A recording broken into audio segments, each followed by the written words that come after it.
Now, the pain of losing a baby in pregnancy or after birth is unimaginable. But for some women, it's made even worse when they feel they can't talk to family and friends about what has happened. Well, now, according to one campaign, this can be particularly difficult amongst the black community, and they want to change this. Well, joining me now is Nanajua Butcher, who sadly lost her daughter when she was 18 weeks pregnant.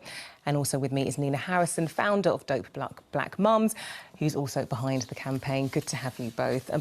Nanajua, I'm so sorry to hear that you lost your baby at 18 weeks. Yeah. Something so difficult to deal with. How much worse was that made by the fact that it was also difficult to maybe talk about it to some family members and some friends?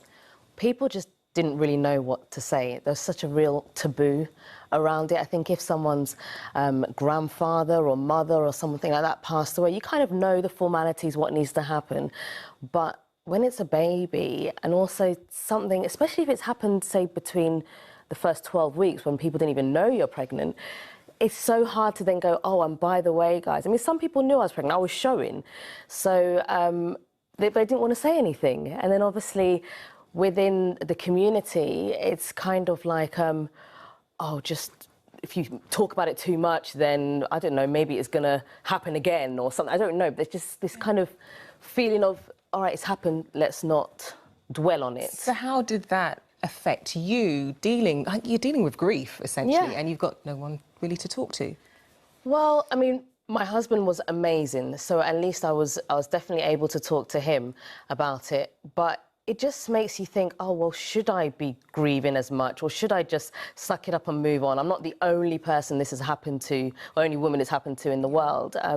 You just try to carry on, and especially when you get back to work, nobody's going to come up to you and say, oh, I heard that you've lost your baby. And nobody ever thinks, oh, you now have to bury your baby. It doesn't even cross people's minds. So I'm there like the day before the funeral even, trying to focus on my work, but also getting calls and all this kind of stuff, trying to organise it. And you don't feel you can even tell people, oh, yeah, tomorrow, that's what I'm doing. I'm burying my child. It's just a really weird thing. And you're certainly not the only woman to go through a miscarriage. No. It's Baby Loss Awareness Week, and it's really, they've spoken about that. In fact, 1 in 4 women in pregnancy can end in miscarriage. And Nina, this is why you started this campaign, so that more African Caribbean women can talk about their experiences. Definitely. I think we need to talk. I think we really need to talk. I think we need to just eradicate this myth, this taboo about not talking about your pregnancy for the first 12 weeks. I think if something does go wrong, you've got no one to share that with.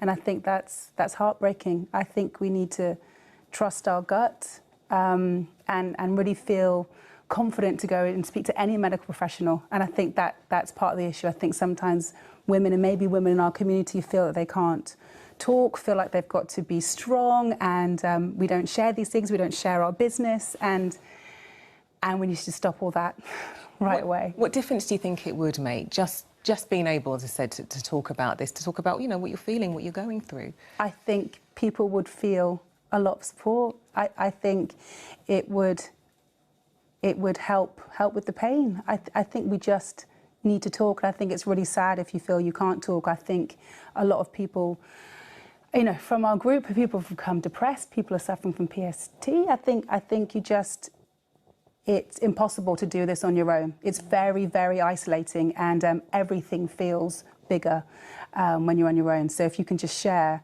I think it will help people to recover much quickly. I mean, Nanajua, you've been talking to Nina with Dope Black Mums. You're on 5 News now talking about. So you are indeed somebody who's going to talk about it, who is talking about it. Yeah. What difference has that made with you, and in terms of how have you opened the eyes of other people who might have been more reluctant to do what you're doing? You know what, when it happened, it was just the most traumatic thing. But I thought, there is no way I'm going to let this be the end of me or let this eat me up. I need to do something with this experience, as painful as it may be.